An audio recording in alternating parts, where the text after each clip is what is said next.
Okay, students. So today's now we are going to discuss the Gauss theorem और इस Gauss theorem को अगर हम लोग डिस्कस करते हैं इसके पहले की जैसे प्रीवियस लेक्चर में हमने आपको बतलाया था एरिया वेक्टर क्या होता है। सॉलिड एंगल के बारे में हमने आपको बतलाया था कि सॉलिड एंगल क्या होता है। एंड इलेक्ट्रिक फ्लक्स के बारे में मैंने आपको बताया था कि इलेक्ट्रिक फ्लक्स क्या होता है। तो अगर हम गॉस थ्योरम की बात कर लें कि गॉस थ्योरम क्या होता है, then this law states that the total flux through a closed surface is 1 upon epsilon naught times the net charge enclosed by the closed surface। देखिए इनका यहां पर कहने का मतलब है कि किसी क्लोज्ड सरफेस से निकलने वाला इलेक्ट्रिक फ्लक्स, किसी क्लोज्ड सरफेस से निकलने वाला इलेक्ट्रिक फ्लक्स उसमें इनक्लोज्ड चार्ज का 1 अपॉन एप्सिलॉन नॉट टाइम्स होता है। जैसे कि अगर हम लोग गॉस लॉ को थोड़ा सा मैथमेटिकली समझ लें यहां पे, तो गॉस लॉ से इन्होंने क्या रखा है इस तरीके से कि जैसे मान लीजिए आपने देखा कि phi E is equal to, जैसे कि मैंने आपको प्रीवियस लेक्चर में बताया था किसके इक्वल होता है, closed integration vector E dot vector, यहां पे अगर आप देखेंगे डीएस। और ये जब हम लोग यहां पे इसको प्रूफ करेंगे तो किसी क्लोज सरफेस से निकलने वाला जो इलेक्ट्रिक फ्लक्स है वो किसके इक्वल आएगा, 1 upon epsilon not into Q के टाइम्स आएगा। तो गॉस लॉ क्या कहता है कि the total flux passing through a close surface is 1 upon epsilon not times the net charge enclosed by that surface. किसी क्लोज सरफेस से निकलने वाला इलेक्ट्रिक फ्लक्स उसमें इनक्लोज्ड चार्ज का कितना होता है, 1 अपॉन एप्सिलॉन नॉट टाइम्स होता है। ओके बच्चों, अगर हम इसका प्रूफ देख लें तो यहां पर प्रूफ में इस तरीके से आप देखोगे, पहले मैं एक कोई स्फेरिकल सरफेस लेके चल रहा हूं। सपोज आपने देखा इस तरीके से ये मेरे पास में कोई एक स्फेरिकल सरफेस है, ये हम लोगों ने देखा, और ये इसका यहां पर सेंटर है। और सपोज इसने अपने अंदर कितने चार्ज को इंक्लोज किया, प्लस क्यू चार्ज को ऐसे इस तरीके से इंक्लोज किया, और इसका सेंटर है ओ। हम लोग इसके पूरा इसकी सरफेस का एरिया कितना है एस, हम लोग इसका एक एरिया वेक्टर ऐसे कंसीडर करते हैं। सपोज यहां पे हम लोग ले लेते हैं ये, अगर हम लोग यहां पे एक इसका एरिया वेक्टर ऐसे कंसीडर कर लें डीएस, जैसे अगर आप देखेंगे इस तरीके से हम लोग इसका एक एरिया वेक्टर कंसीडर कर लें डीएस, तो कोई सरफेस एरिया एलिमेंट, तो इसका एरिया वेक्टर जो होगा वो कहां काम करेगा, इस तरीके से normal to the plane outward, जो कि पिछले लेक्चर में मैंने आपको समझाया था कि एरिया वेक्टर कैसे काम करता है, normal to the plane in outward direction, that is DS. ये इस तरीके से आपने देखा कि कहां काम करेगा, ये इस तरीके से ऐसे वर्क करेगा। ओके, और अगर ये एरिया वेक्टर यहां पर इसके सेंटर पर कितना एंगल बना रहा है, ये कितना सॉलिड एंगल है अगर आप देखेंगे, दैट इज डी ओमेगा। और ये यहां पर हम लोग इसकी रेडियस यहां पे आर दिखला दें कि इसकी रेडियस कितनी है, आर। तो बच्चों सबसे पहला स्टेप जो हम लोग सॉल्व करेंगे वो हमारे पास में होगा कि electric flux passing through the area element, passing through the area element, ये जो एरिया एलिमेंट है इससे पास होने वाला इलेक्ट्रिक फ्लक्स अगर हम लोग बात कर लें कितना होगा, that is D phi E is equal to vector E dot vector कितना हो जाएगा डीएस। अगर मैं बात कर दूं कि पूरी इस स्फेरिकल सरफेस से, पूरे स्फीयर से पास होने वाला हमारे पास में इलेक्ट्रिक फ्लक्स क्या होगा, तो यहां पे अगर मैं लिख दूं total flux passing through the sphere, अगर पूरे स्फीयर से पास होने वाले फ्लक्स की बात करें तो पूरे स्फीयर से पास होने वाला इलेक्ट्रिक फ्लक्स यहां पे देखेंगे phi E is equal to closed integration, यहां पे आप देखेंगे vector E dot vector DS. यहां पे थोड़ा सा हम लोग इसको अगर एक्सपेंड कर दें तो यहां अगर आप चाहें तो इसको ऐसे भी लिख सकते हैं, इसको vector E dot vector DS को अगर हम लोग यहां पे लिख दें तो आपको मालूम है कि यहां इस चार्ज की वजह से जो इलेक्ट्रिक फील्ड इंटेंसिटी होगी वो कहां काम कर रही होगी, इस तरीके से यहीं पे काम कर रही होगी। तो हम लोग इसको चाहें तो लिख सकते हैं ई डी एस यहां पर cos 0। तो यहां पे जब हम लोग इसको ई डी एस cos 0 लिख देंगे, और जैसे कि आपको पता है कि cos 0 की वैल्यू यहां पर 1 होगी, तो ये इस तरीके से आपको देखने को मिलेगा vector E dot vector D S, ये phi E is equal to, इसे हम लोग कोई इक्वेशन नंबर 1 करके ड्रॉप कर देते हैं। फिर हम लोग लिखते हैं कि इस प्लस क्यू चार्ज की वजह से पॉइंट पी पर इलेक्ट्रिक फील्ड इंटेंसिटी क्या होगी। तो यहां पे लिख देंगे हम लोग इलेक्ट्रिक फील्ड इंटेंसिटी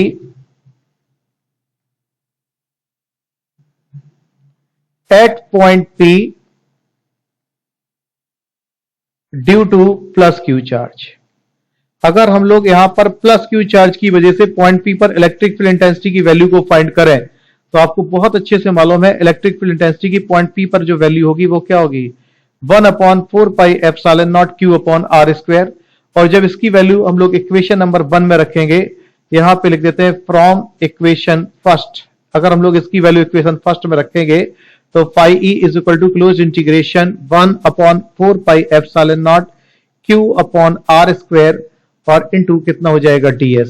जैसे कि आपको यहां पे मालूम है बहुत अच्छे से कि अगर हम q upon 4 pi epsilon not common ले लें, यहां पे बाहर आ जाएगा इंटीग्रेशन में, तो ये यहां पर कितना हो जाएगा ds अपॉन आर स्क्वायर, और ये ds अपॉन आर स्क्वायर किसकी वैल्यू होगी यहां पर डी ओमेगा की।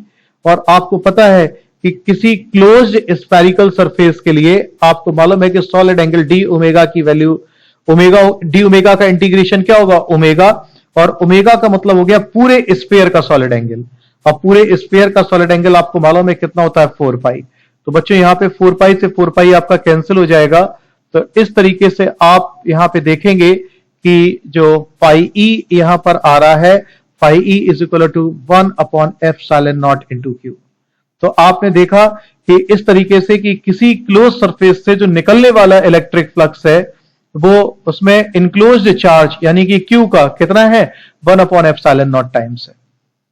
अब जैसे अगर हम लोग यहां पे एक नोट लिख देते हैं, मान लीजिए अगर केवल एक चार्ज नहीं बहुत सारे चार्जेस किसी क्लोज सरफेस ने अपने अंदर इनक्लोज किए हैं, यहां पे लिख देते हैं if there are many charges, बहुत सारे हमारे पास में चार्जेस हैं। लाइक यहां पर अगर हम लोग बात करेंगे Q1, Q2, Q3 and so on Qn, बहुत सारे चार्जेस हैं। तो आप उनके लिए जब गॉस लॉ अप्लाई करोगे तो phi E is equal to 1/एप्सिलॉन नॉट, और यहां पे लिखेंगे Q1 plus Q2 plus Q3 and so on. Last में आप इस तरीके से यहां पे Qn लिख सकते हैं, या अगर आप जब इसको सॉल्व करेंगे तो 1/एप्सिलॉन नॉट, और ये क्या लिखेंगे सिग्मा Q लिख सकते हैं, या इसे सिग्मा QI, या आप लिखेंगे I इज इक्वल टू 1 से लेके n तक। ओके बच्चों, तो ये हम लोग यहां पे गॉस लॉ तब अप्लाई करेंगे जब हमारे पास में चार्जेस जो है वो एक से ज्यादा हो, और ये वाला गॉस लॉ हम लोग फॉर्मूला तब अप्लाई करेंगे जब हमारे पास में किसी क्लोज सरफेस में केवल और केवल कितने चार्ज इनक्लोज है, केवल एक चार्ज इनक्लोज है। तो इस तरीके से हम लोगों ने आज सीखा कि पहले तो गॉस लॉ क्या होता है। गॉस लॉ के बारे में मैंने बताया कि the total flux passing through a close surface is 1/एप्सिलॉन naught times the net charge enclosed by that surface. Okay बच्चों, अब यहां पर इसको कंप्लीट कर लेने के बाद में हमारे दिमाग में कहीं ये ना रहे कि गॉस लॉ केवल और केवल एक स्फेरिकल सरफेस के लिए एप्लीकेबल होता है। जैसे मैं फॉर एनी शेप, मैं कोई भी शेप ले लेता हूं, यहां पे जैसे मैं यहां पे बात कर लूं फॉर एनी शेप, कोई भी शेप हम लोग यहां पे ले लेते हैं। सपोज एनी शेप कुछ इस तरीके से हम लोग यहां बना लेते हैं।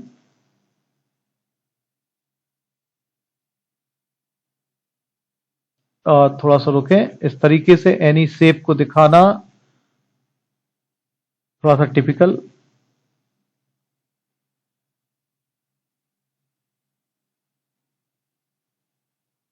इस तरीके से हम लोग एक कोई शेप ले लेते हैं। ओके, ये हम लोगों ने एक कोई एनी शेप ले लिया, और इसमें जैसे मान लीजिए अगर आपने देखा कि ये कोई प्लस क्यू चार्ज आपने देखा इस तरीके से यहां पे मैंने रखा हुआ है, और ये इस पूरी सरफेस का अगर हम लोग एरिया की बात कर लें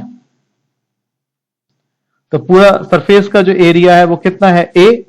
हम लोग क्या करते हैं, इस पर एक इसका एलिमेंट कट करते हैं। ये हम लोग यहां पर एक एलिमेंट ले लेते हैं इस तरीके से। सपोज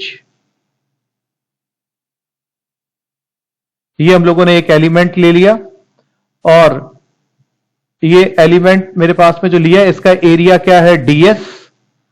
और जब इससे हम लोग इसको चार्ज को मिलाएंगे, ये इस तरीके से आप देखेंगे,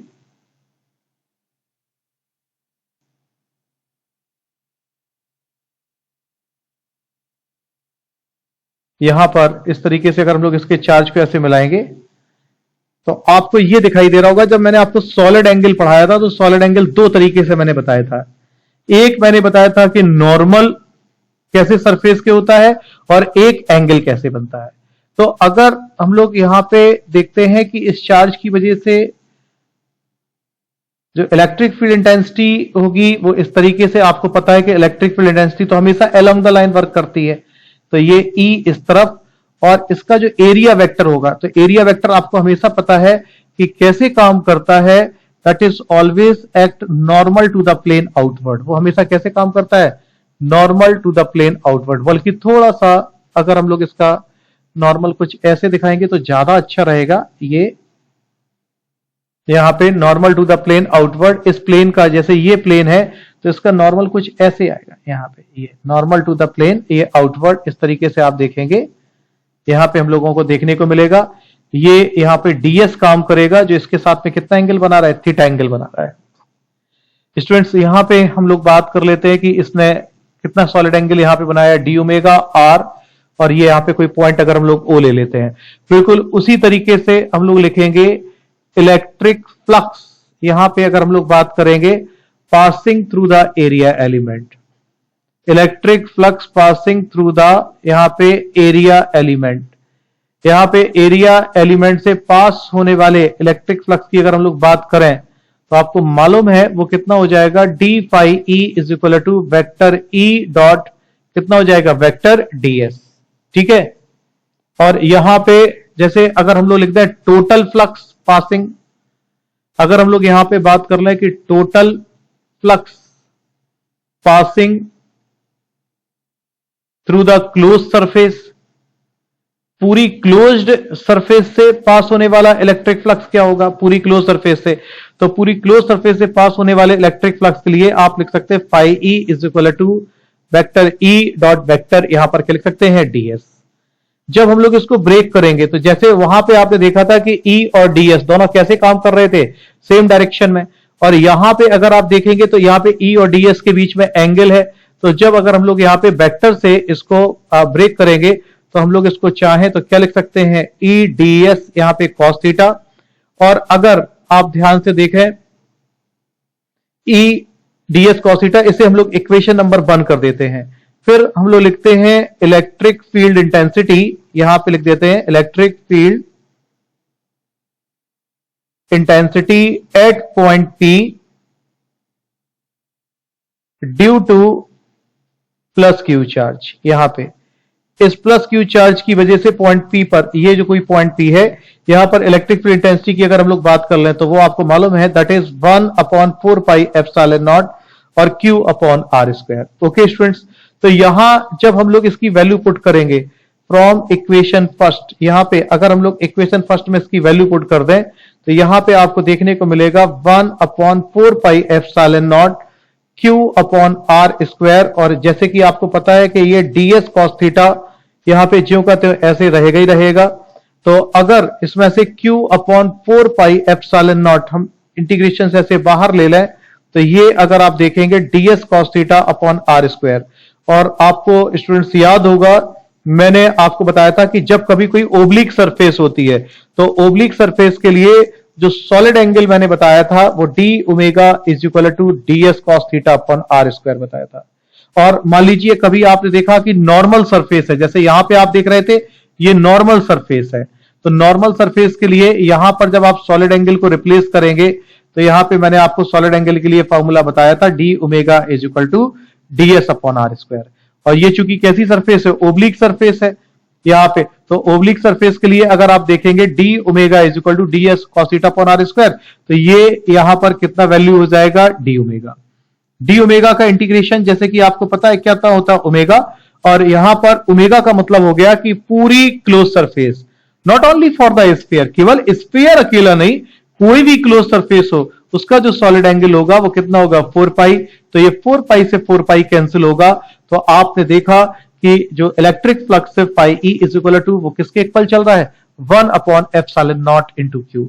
तो यहां पे भी बिल्कुल आपने सेम वही चीज देखी कि the total flux passing through a close surface is 1 upon epsilon not times the net charge enclosed by the surface. तो आपके दिमाग में यहां पे एक चीज ये क्लियर हो जानी चाहिए कि केवल एक स्फीयर ही नहीं, कोई भी क्लोज सरफेस है उसके लिए जो सॉलिड एंगल होगा, सॉरी उसके लिए जो गॉस लॉ होगा वो कितना होगा, phi E is equal to 1 upon epsilon naught into Q. अब हम लोग यहां पे बहुत ढेर सारे इस गॉस लॉ के एप्लीकेशन लेंगे।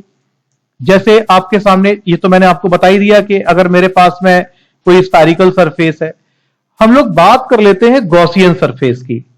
देखिए गॉसियन सरफेस क्या होती है, a hypothetical close surface enclosing a charge is called Gaussian surface of the charge. एक ऐसी हाइपोथेटिकल सरफेस जो अपने अंदर इलेक्ट्रिक चार्ज को क्या करती है, इनक्लोज करती है, वो कौन सी सरफेस कहलाती, वो कौन सी सरफेस कहलाती है, गॉसियन सरफेस कहलाती है। जैसे अगर आप यहां पे कोई एक पॉइंट चार्ज ले रहे हैं, और जैसे आपने लिया कि अगर ये कोई पॉइंट चार्ज लिया, जैसे प्लस क्यू है ये, तो इस पॉइंट चार्ज के लिए जो गॉसियन सरफेस होगा, उसकी जो गॉसियन सरफेस होगी वो कैसी होगी, स्फेरिकल। और इलेक्ट्रिक फील्ड हमेशा कैसे काम करेगी, रेडियली वर्क करेगी। इलेक्ट्रिक फील्ड कैसे काम करेगी, इसकी रेडियल वर्क करेगी।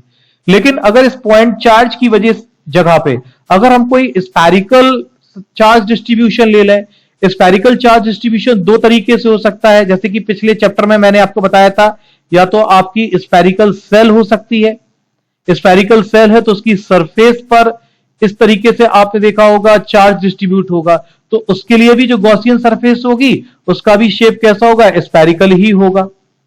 या आपने देखा होगा कि अगर मेरे पास में एक कोई सॉलिड स्फीयर इस तरीके से ले लेते हैं, यहां पे नॉन कंडक्टिंग स्फीयर ले लें, तो नॉन कंडक्टिंग स्फीयर अगर आप देखेंगे जैसे इस पे पूरे में प्लस क्यू चार्ज है, तो इसके लिए भी स्फेरिकल जो गॉसियन सरफेस का शेप होगा स्टूडेंट्स, वो कैसा होगा, स्फेरिकल होगा। जैसे अगर मेरे पास में कोई लाइन ऑफ चार्ज है, लाइन ऑफ चार्ज है मतलब अगर कभी कोई इलेक्ट्रिक चार्ज इस तरीके से आपने देखा लीनियरली डिस्ट्रीब्यूट हो रहा है, तो अगर इलेक्ट्रिक चार्ज इस तरीके से लीनियरली डिस्ट्रीब्यूट होगा, तो जो हमारे पास में गॉसियन सरफेस है उसका शेप कैसा होगा, सिलेंड्रिकल होगा, उसका भी शेप कैसा होगा, सिलेंड्रिकल होगा। और इलेक्ट्रिक फील्ड जो होगी वो कैसे काम करेगी, रेडियली इलेक्ट्रिक फील्ड काम करेगी। क्यों, इसके बारे में अभी हम आपको कुछ डेरिवेशन यहां पे डिस्कस करेंगे और वो डेरिवेशन हम आपको यहां पे बताएंगे। ठीक है बेटा, आगे अगर हम लोग कोई देख लेते हैं, जैसे अगर हमारे पास में कोई प्लेनर चार्ज है, प्लेनर चार्ज मतलब जैसे मान लीजिए आपने देखा कि मेरे पास में अगर कोई प्लेन सीट है, इस तरीके से आपने देखा, तो इस प्लेन सीट की वजह से जो मेरे पास में गॉसियन सरफेस का शेप होगा वो कैसा होगा, parallel to the charge distribution होगा। और हां, इसके लिए जो इलेक्ट्रिक फील्ड है वो नॉर्मल टू द सरफेस काम करेगी। अभी हम आपको यहां पे दिखाएंगे नॉर्मल टू द सरफेस कैसे काम करेगी, यहां पे इसका भी एप्लीकेशन है अपने पास में। इस तरीके से आपको देखने को मिलेगा, इस सरफेस के लिए इस तरफ और इस सरफेस के लिए अगर आप देखेंगे इस तरफ, इस तरीके से आपको यहां पे देखने को मिलेगी। तो स्टूडेंट्स यहां पे हम आज का लेक्चर यहीं पे कंप्लीट करते हैं। कल हम आपके साथ आएंगे कुछ गॉस लॉ के एप्लीकेशंस लेके। तब तक के लिए फिर okay, then good night to all of you.